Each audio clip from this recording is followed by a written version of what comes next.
Hello and welcome to the guest-free edition of the world-famous Driving You Crazy podcast. This is the show where we talk about all things transportation, and today it is 100% guest-free.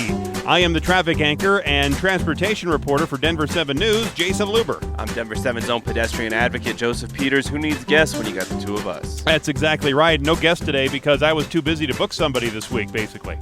That's pretty much the excuse that I have for you today, Joseph. There we go. We're live every morning on television from 4:30 till 9 with that new OTT thing. Well, we can't call it OTT, right? We got to call it streaming? Yes. Anyway, it's really kicking my tail, frankly. That's what's going on. It's full on and it's very busy. So, well, all right, let me clarify this a little bit. I am live the entire time. The anchors are live for 10 minutes each half hour at 7 and 7:30, and Lisa tapes all the weather forecasts, so I am live from 4:30 to 9, while everybody else is live from 4:30 to 7, and then taped after that. That's the peril of the job, man. Unfortunately, while the weather doesn't change, the traffic does. Yes, and you cannot tape a traffic report and have it last for more than, about 3 seconds. Unless you are Amelia Earhart. Or you just don't care. Oh, man. Synonymous. Yeah, exactly. You know, I still can't believe people watch that garbage. But it leaves me less time to work on this program, unfortunately, and less time to find and book guests, and also work on my other Driving You Crazy stories that are wildly popular from the viewers that I hear about all the time. And recently, I've received a lot of complaints and questions about license plate tags and expired tags. I received a picture from somebody, and it was a picture of a long, skinny, European-style license plate. And it had real license plate numbers, and then on the left side of it, there was a little rectangle, and it had the Colorado flag and the letters, big letters, C-O, capital letters. Mm-hmm. And it looks like it would be an official Colorado license plate. Colorado has over 130 different license plates to choose from helping out Greyhounds and all the different sports teams and the 10th Mountain Division and Columbine and about any other cause that you want, Pueblo Chili's, anything you want, you can probably get it on a Colorado license plate, right? Right. But this is not one of them. Correct. So somebody sent me a picture, and I ran the plates. It's actually owned by a big deal appliance business up in Longmont, and I called the owner, and he never called me back. Shocker. We'll see if he changes his plates after this story. I'm sure he will. But yeah, so I got that question. So I was answering that question on air, and I've received a lot more of these, and I actually did a whole big story about it that I wrote a while back, and maybe I should revisit that one and actually have it as another Driving You Crazy maybe later on in October. Yes. About how many people are driving around with expired plates, expired tags, and what I see a lot of people that are moving here, and maybe you did this too when you first moved here. Maybe. But let's say you move here in May, and your registration is good until November from your previous state. You are not going to change your car registration to Colorado or to the state you moved to for that duration because your plates are still good up until that time for that old state. Now, technically, that's illegal. However, people still do it. Well, I mean, I think with the license plates in general, that's where we're at, right? Is that technically a lot of people are doing illegal things, not registering their cars, not re-registering in times, not registering when they move states, driving around with a completely bogus license plate that shouldn't be on the road. Yep. And police have better things to do. Well, that's really what it comes down to, right? Nobody's pulling you over for having the wrong license plate. Well, they should. But let's say you have an out-of-state plate that's still valid. Well, they don't know that you've moved here. Correct. I mean, that you could just be driving through. I mean, there's no reason to pull you over at that point. Mm-hmm. But if you have a temporary plate that expired in July and it's now October, then you should have that changed. Absolutely. And there are a lot of expired plates. Well, in what started the whole story in the beginning, somebody sent me an expired plate. It was, I think, dated September, October, something like that, of last year, and it was basically a year old. Oh, wow. So, yeah, it was pretty egregious. It wasn't just like the month grace period kind of thing. Right. It was really, really significantly old. Listen, man, every time I think about going to the DMV and I weigh my chances of getting a ticket for not re-registering my car, I think I can wait on the DMV another couple of days. Oh, exactly. And because if you do, the ticket is not that much money. Right. And even if you get towed, you can have your car towed to a street, dropped off at the street, because you can't go into the tow yard and pick it up. Right. That you have to show proof of registration, insurance, all that stuff. But you can have it towed from the lot to another place. You can have it towed right there to the street, where then the tow truck leaves and, all right, see ya. Off you go. Okay. And that's all still less expensive than having your vehicle registered in this state, especially if it's a newer, more expensive vehicle. Mm-hmm. Anyway, I should rerun. Well, I'll run that because I have another one about the airborne unit. It's next week is talking all about is the airborne unit that's flying over the highways that is calculating your speed from the air, and then you get pulled over and get a ticket. Is that valid in court? And yes, it is.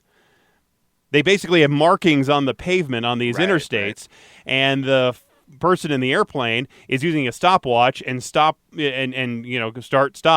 using those calculations and estimating your speed. And those numbers hold up in court. Boom. Are those even used anymore, though? Yes. Really? All the time. All the time. Colorado has like 5 airplanes. Interesting. Yep. Okay. And so I have that for next week on the Tuesday segment. Beautiful. Can't wait. Driving You Crazy on TV. By the way, if you ever want to be a guest on this program, we have a phone number to make it really easy for you. I know you're out there. I can see the downloads. I know you are out there listening to this program from all around the world. So please give us a phone call, 303-832-0217. 303-832-0217. Boom, leave your voicemail there. Was this the impotence or maybe a spark for the Broncos hotline that we are now doing? Yes. Good. Can't confirm that, but I'm going to say yes. Okay, good. I have a few alcohol-related stories today. Great. One could be in consideration for best alcohol-related story of the year. That's coming up. That's coming up. And let me say at the outset of this first story, it's not a story from The Onion, satirical paper. That should tell you where this one's going. Authorities say a woman in the drive-thru of an Oregon Taco Bell poured Hennessy cognac. Have you had the Hennessy? Of course I've had Hennessy, Jason. You like the Hennessy? Have you had Hennessy? I have had the Hennessy. Do you like the Hennessy? Sorry. That's kind of where I'm at, too. Yeah, Real overrated. Yeah, I'm more into the bourbon. So anyway, so this woman is in the drive-thru of the Oregon Taco Bell, pours the Hennessy into the mouth of an employee at the drive-thru. Yeah. Was the employee willing or not? Apparently kind of willing to stick their head out enough to get some Hennessy in their mouth. Okay. But then that person was arrested, not the drinker, but the drinkee or the drink pourer, by police who happened to be right behind her in that same Taco Bell line. Yay! Bad timing. Wow. Yeah, out of all the gin joints and all the places in the world. So it happened about 1:30 on an early Saturday morning, Friday night.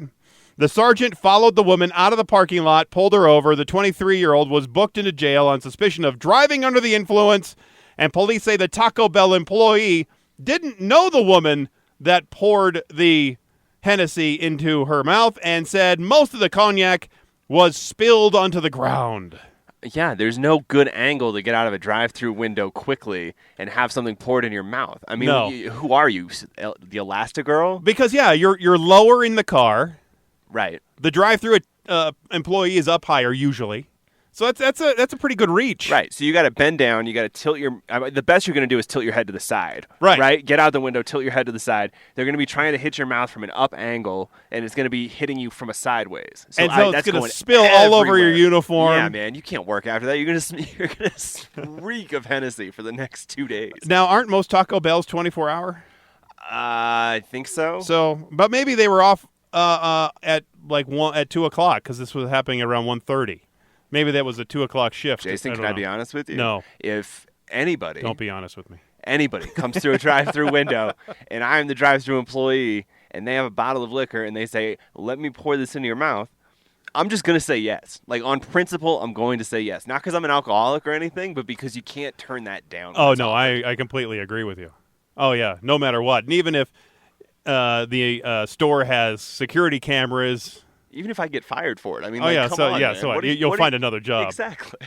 And, they only use or go back to the security cameras if there's some kind of problem suspected. They don't just go back and have somebody just reviewing the cameras. I mean, literally, the only way you would get caught is if police are directly behind the driver in line. That's how it's going to happen. A woman is facing charges after driving to the police station while intoxicated to pick up her boyfriend, who had already been arrested for DUI. Ugh. Yay! This is not the first time we've had a story like this. The girlfriend was trying to be sneaky by parking around the corner and then walking over to the station, trying to fool the officers into thinking that she was not driving. But police figured out what was going on and then arrested her for DUI as well. Wait, but how did police... We don't know how police figured out what was going on. No, we do not. I don't want to give them too much credit. I feel like this woman probably set a trap for herself. Most likely she did. And this bizarre story unfolded at about 11:40 on a Friday night when Nassau County deputies stopped a couple in Florida. A couple after they were nearly hit by a car they cut off while they were riding their bikes while crossing a street. So there's these two people, man and woman, on bikes, crossing a street in front of a car. They cut them off, almost got hit. Well, an officer was called to the scene, right? Smelling booze, the deputy placed both the man and the woman under arrest. The situation took an interesting twist when the arresting deputy noticed the couple had shed their clothes and were starting to have sex in the back of his patrol car. When the deputy opened the car to intervene, the naked man knocked him to the ground and took off running into the night. Presumably sans pants or pants around ankles. The woman grew violent as deputies moved her to a different vehicle. She was taken to the ground and later checked out at the hospital. Her blood alcohol content was 0.06. That's when she took a breathalyzer 3 hours later. How much do you... Probably how much you process? Yeah. You probably processed half at least. So she was well over that. The man was later taken into custody after deputies caught up to him at a nearby Cold Stone Creamery. Had he put clothes on by that point? I don't know. So you see a naked man at your local Cold Stone, that could be an indication that you are drunk. Have you ever had to run naked from something?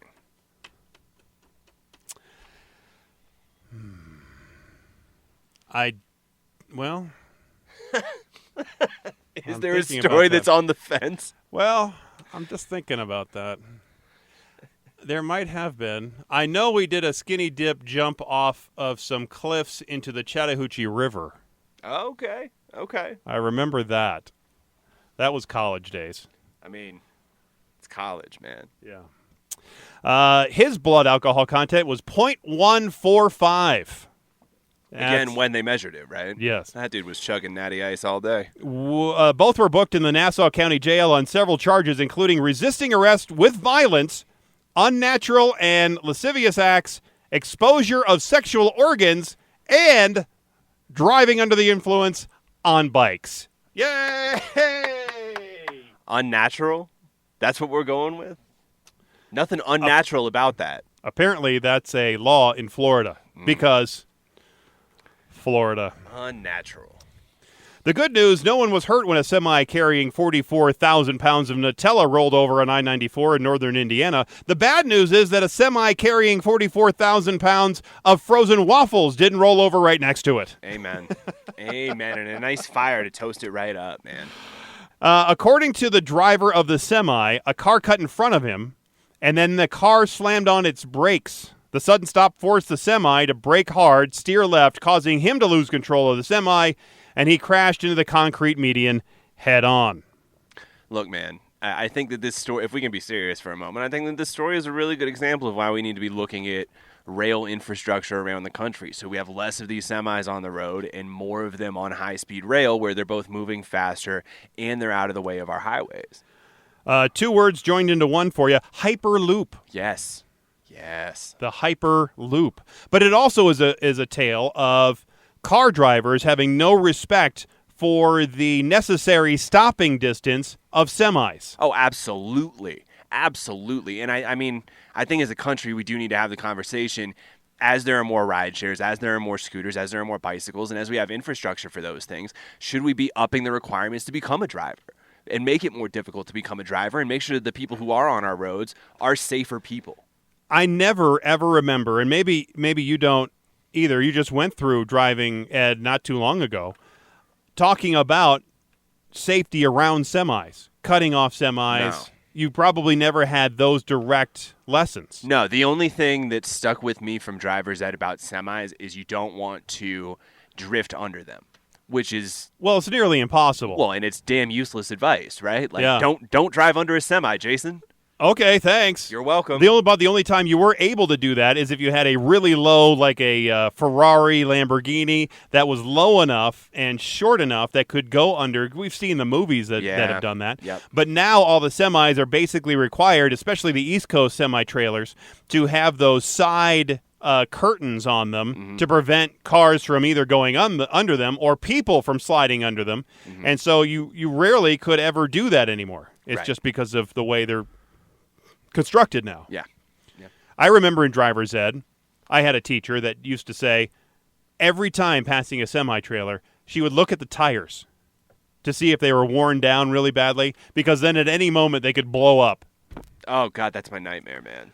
Anytime. Watching a semi-tire blow up either next to you or in front of you. Ugh. Now, in my 50 years, I guess I've been driving for 36 or 37 years. Okay. That's happened to me one time. I have a lot of miles logged under this belt, and I have had it happen to me one time. I was in Florida, of course, in Jacksonville, driving south on 95, and this semi that was in front of us, I was in the rental car, boom, I could hear the explosion from the tire. And then I see the pieces flying. A part of the tire hit the windshield, but then I was able to dive out of the way fast enough. And I knew, and I'm pretty good about knowing my surroundings, so I didn't hit the alligator, or, that's what you call the leftover part of the tread, because usually those tires are retreads, and so the retread part will shave off, and that's why you see that big long piece, and they call it an alligator. But this was a full-blown blow-up of a tire. Yeah, and so it's happened once in all those years. Yeah, one too many. But it is a good reminder to be safe around semis. Give them plenty of distance. They can't stop, especially when they're loaded with 45,000 pounds worth of whatever. Yep. They can't stop very quickly. So give them a break, people. Have you heard about Uber and Lyft and the drivers in New York City who are now protesting over low pay and the working conditions there in New York? So they have brought traffic to basically a crawl in parts of the city during rush hour. Wow. There was a caravan of cars just yesterday slowly rolling down one of the major roads with a massive line of slowed motorists behind them, and it lasted for hours and hours because when you have a traffic jam, especially in Manhattan and around New York City, they are going to last for a long time. I don't think I'm exaggerating when I say this, that will get you killed in Denver. Like, if there was 3 cars or 5 cars rolling wide and grinding traffic on 6th Avenue down to 15 miles an hour, somebody would take a crowbar to those cars. It would just happen. You know what I mean? The Independent Drivers Guild, which represents drivers with the 2 rideshare companies, said it was protesting app changes, so changes to the Waze and Lyft apps, that it claims will result in the drivers being paid less. Last week, Uber said that it would begin to restrict how many drivers can go online at any one time in certain areas of the city during low demand. Yes, but part of that was in response to taxi industry concerns that are real. Yes. That you're oversaturating the market and it just doesn't make sense to do that. It's also because of the de Blasio administration who wants to limit the number of vehicles in and around Manhattan. Right, which is an honorable goal. I mean, that's exactly what we should be trying to do, is cutting down on car traffic in general in these big cities. And so this is a key way of doing it, is by limiting the number of ride shares. So you don't have people just aimlessly driving around in a Lyft for 40 minutes before they get their one ride at 11 o'clock in the afternoon. And you would think that that would actually increase the amount of money that these rideshare drivers would actually earn. Mm-hmm. Now, a lot of folks that used to drive taxis in Manhattan and around New York, they knew that they could use their own car and either double dip or they could make more money with the rideshare than they can in the taxis. When I've talked to taxi drivers around here and other places, it depends on what kind of cab they have. If they have a cab that they lease from the cab company, then they can, they all make a certain amount of money, but then they have to pay the cab company for that cab. Then there's certain ones that will have the advertisements on them. They pay a little less for those cabs. Same thing in Las Vegas. Talk to those folks, but they'll make more money. At least they consider that more money if they're driving their own car. Mm-hmm. Even though they don't really take into consideration the wear and tear, the gasoline, the higher insurance, all that other stuff when they're driving their own car. Well, I think when it comes right down to it, the old taxi model versus the current Lyft model, they both have drawbacks, but I think the Lyft model is the obvious winner. Owning the car outright versus having to pay somebody to use it every week is a nightmare. You know what I mean? It's obvious which one is better. And that's what makes it so funny that Lyft and Uber both tried to get into that game by partnering with Enterprise and saying, hey, you can rent this car for $105 a week, and then you can go make as much money as you want to, right? But the problem with Lyft and Uber is that there's not that sort of unlimited cash flow, quote unquote, potential that there is with a taxi cab, because the pricing structure is so much more rigid and the drivers get such a more limited cut of it. Yep.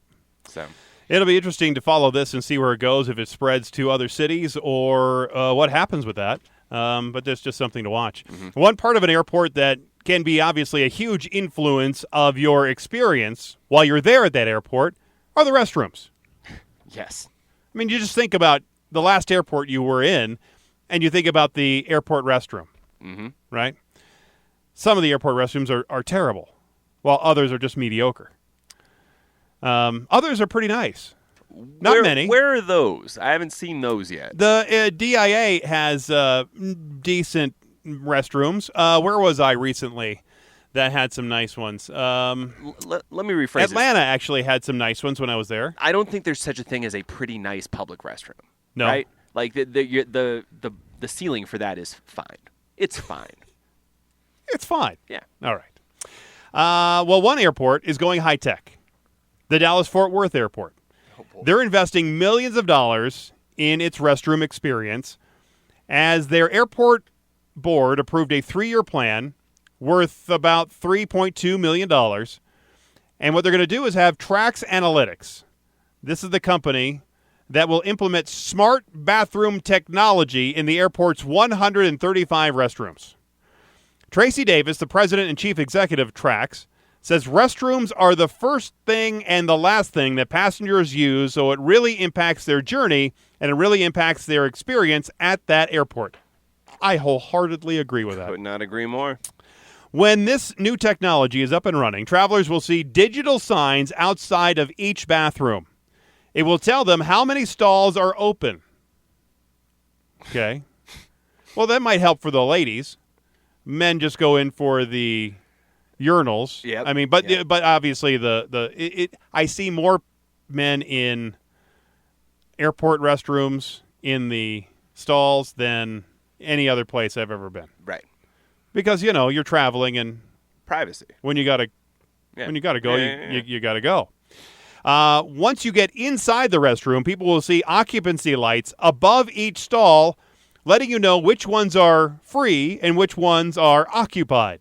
We've seen that at some parking garages where they'll have the lights over the space so you know if green means you can park there, red means it's already full. Yes, they are bringing parking garage technology to our bathrooms. That way you don't have to shake the door or look under the stall for a pair of shoes. I don't mind looking under the stall. What are you, some kind of a sicko? Not like a sicko, but you know what I mean? Like, that's fine. Yeah, I have the right sight line. I can do it from a distance. Wasn't there some congressman that was trouble for that sort of thing? Yeah, okay. So obviously that sentence sounded a lot worse than it was supposed to. Now, the Dallas Airport custodial staff apparently will also see big benefits from this technology. Sensors equipped throughout the restroom will let custodians know when things like soap or paper towels or toilet paper when they're running low. I don't think the sensors will have any ability to let the staff know when somebody has peed all over the floor. That's too bad, because that feels like some useful technology. You would think so. Mm-hmm. They say the sensors will allow staff to operate on demand rather than on a time-scheduled approach, making sure the bathrooms are well stocked. So you will already have savings in employee, not only time, but effectiveness while they are working. Uh-huh. It's supposed to increase their operational efficiency, is what they say. I'm not sure if that technology really will also let the custodians know if somebody has flushed or not, or if one of the potties needs an extra set of plunging. Yes. Because I was going to say hands, but that would be the whole wrong That's thing disgusting. to say. But yes, I mean, you're talking about real useful stuff now. Yes. Yeah. Yeah. But then if you have sensors in your potty, I don't know if I really want that. Do you? Really? I don't want to think about it. Let's put it that way. It's already running in Houston and in Atlanta. Maybe that's why I thought the Atlanta airport's bathrooms were better than average. I'll be hanging out in the Atlanta airport again here in the next couple of weeks. So I'll go and I'll reassess the situation. Write a Yelp review. Of the bathrooms? Yes. At the Atlanta airport? Yes. It'll be as I'm waiting for my Spirit flight. Oh, so I'll go from maybe, hopefully, a good bathroom there in Atlanta to a horrible flight on Spirit. Yes. Who was I talking to? Oh, Skylar McKinley from AAA. I was talking to him yesterday, and he mentioned to me about Spirit, and he says he doesn't mind Spirit so much. You know, he said the seats are pretty close together, and he's tall like me, and so he had a issue with that. But otherwise, he said he didn't have a problem with it. But he's a single guy, flying around without 2 kids and a wife who will let him have it. I don't know, man. I guess I didn't have a problem with it is still not a ringing endorsement of your airline. Like, I didn't have a problem with Spirit either. That's true. But I really enjoyed flying on Southwest because the seats were significantly more comfortable. And I could, use the Wi-Fi. And I could have a soda without having to pay $4 for it. Spirit Airlines. Most travelers don't have a problem with it. Spirit Airlines. We're okay, and that's fine with us. Yep. Spirit Airlines. Mediocrity. That's our business model. Spirit Airlines. You like your knees? You'll be real close to them when you get into our very little seats. There you Spirit Airlines. That's accurate. Those are the smallest, Jason, the smallest seats I've ever sat in my life, man. I was not prepared to be up against metal with my knees. I will get to enjoy that when I fly from Atlanta to Tampa. I'm just hoping. I understand all the bad stuff here, but I'm just hoping that the flight's on time. That is my level of expectation right now. That will be my happiest I will be. Listen, man, I think if your goal is an airline that you don't have a problem with, you're going to be just fine. Well, no, I mean, I'm sure I'll have problems with them. Well, yeah. But I just want to make it from point A to point B in the same fashion that I left and arrive. So you've never flown Spirit before? No. You've never gotten to read their drink menu? No, I have not. Oh, my God, Jason. Is this going to be good? It's an adventure, man. Nice. If you can do math, you'll pick apart Spirit's drink menu in a heartbeat. By the way, going back to Allegiant Airlines, I was rewatching some of my 60 Minutes that I had taped, and it came up on the story about Allegiant and how bad they are at some of their safety and mechanical, or I guess their maintenance schedules. Anyway, I remember flying Allegiant forever ago from here to Las Vegas. Actually, I think it was from the Springs to Las Vegas when they were flying out of here. And the flight was, I guess, $30, something like that. It was ridiculously low. Yep. And I didn't have a problem with them, but I'm hoping that they're, getting some of those issues taken care of. If they haven't, they are not. They are still the frontier of Las Vegas. So I found this next topic super interesting. And it goes like this. When the phone rang at a private ambulance center in Tehran, a famous Iranian soccer player was on the line. The operator recognized him instantly and expressed sympathy for the presumed medical emergency in his family. The soccer star laughed and said, "Nobody was sick. He was requesting a reservation for an ambulance for a day to run errands around the city. He wanted to avoid the choking traffic that can turn a 10-minute ride into a 2-hour trek. The money he was offering was equivalent to a teacher's monthly salary. And for wealthy Iranians and even private tutors preparing students for national university exams, hiring an ambulance as your own private car has become the latest trend in a country with no shortage of time-consuming and frustrating traffic jams. That is stunning to me. Would you do it? Let's say that, I'll start off with saying that the practice there as well as here is obviously illegal. Oh, well, never mind. But would I do it if I guess in my early days when I had less scruples than I do now, maybe, but I would definitely not do it now. Respect. Okay. All of the ambulance companies officially expressed concern that the abuse of emergency service vehicles with their ability to run through the red lights and be allowed to clear a path through their destinations would create a serious breach of public trust and impede the speedy transfer of patients to and from medical facilities. Many Iranians are calling for the authorities to crack down, but the hiring of ambulances for non-emergency purposes continues. Now, we here in this country, we have the ability to hire non-emergency service vehicles to take you from, let's say, a nursing home or your home to a hospital. Let's say you're not having a heart attack. Right. You weren't just shot. You are just feeling ill or you're sick of some sort. You don't need to go red hot to the emergency room. Mm-hmm. You just need a transfer because of, let's say, your dialysis and you just can't drive. Something like that. But this is something. This is not that. No, this is not that. And we could not use those services, nor do they run red lights and sirens, the non-emergency services here in the United States. Tehran is a city of 14 million, and unregulated construction and development has turned it into one of the world's worst places for traffic jams. Major highways can resemble a parking lot with stalled vehicles at just about any hour of the day. The city has deployed creative methods to curb traffic problems at no avail.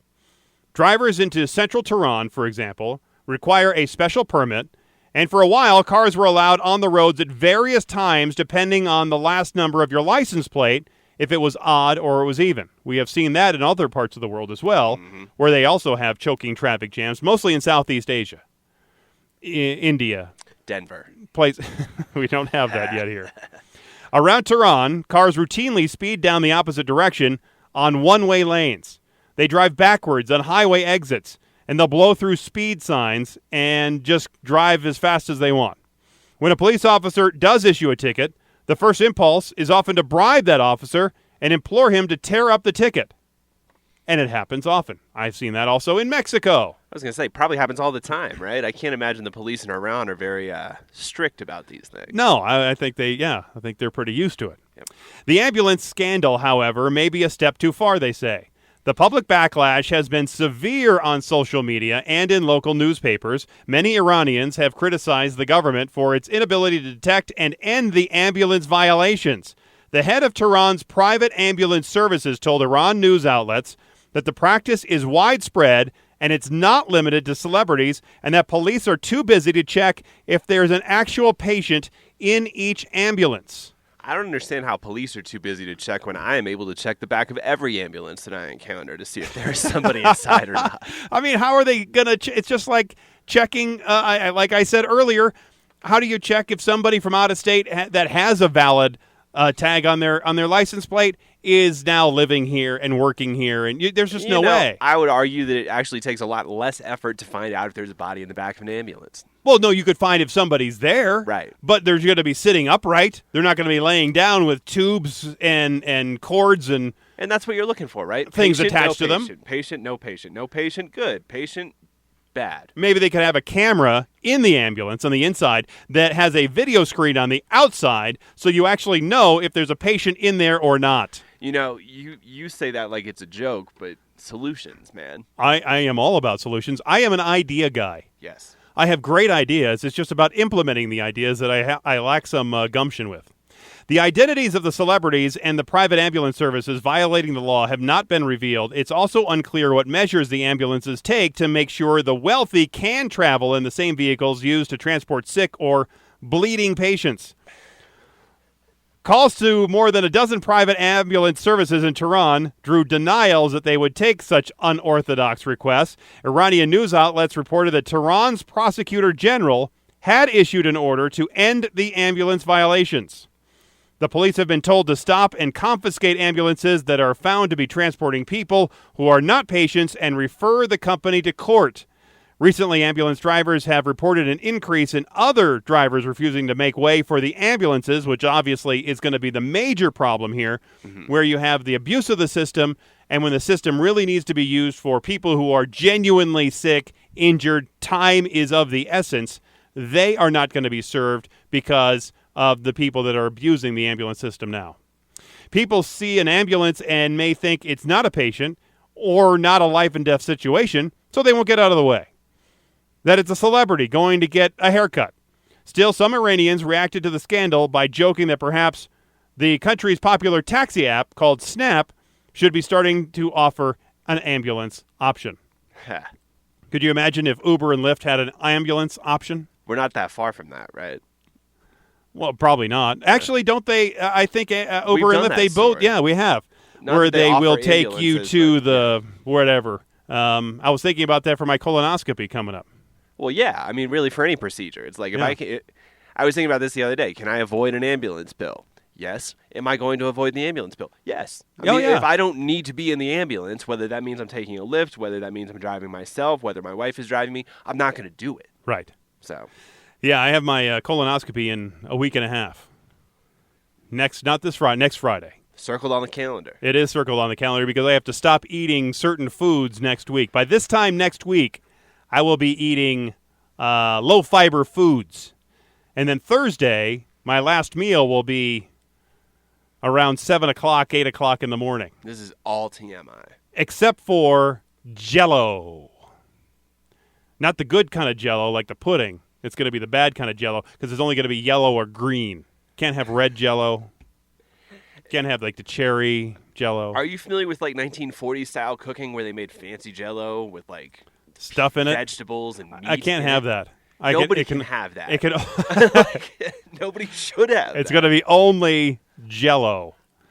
And then I can finally eat sometime later on Friday when I wake up from this horrible procedure. Again, if you want to contact the show and talk colonoscopies, 303-832-0217. That's the number to call. I know you're out there. I mean, I can see that you guys are out there, and I want to have you call the show. 303-832-0217. Otherwise, that's about it for this program. Thanks again for being here. Thanks for listening. What's on your agenda? Anything? Nothing? More Sudafed. Oh, yeah. You do. It does sound like you have a bit of a cold. Thank you. I do. I am swimming right now. I think this might have been my Michael Jordan flu game performance. So, oh, nice. Yeah. Excellent. Well, you did admirably well. Thank you. Thanks again for listening. Until next time, I'm Jason Luber, the traffic guy. I'm pedestrian defender, lover, and advocate, Joseph Peters. Be safe, and as always, happy motoring.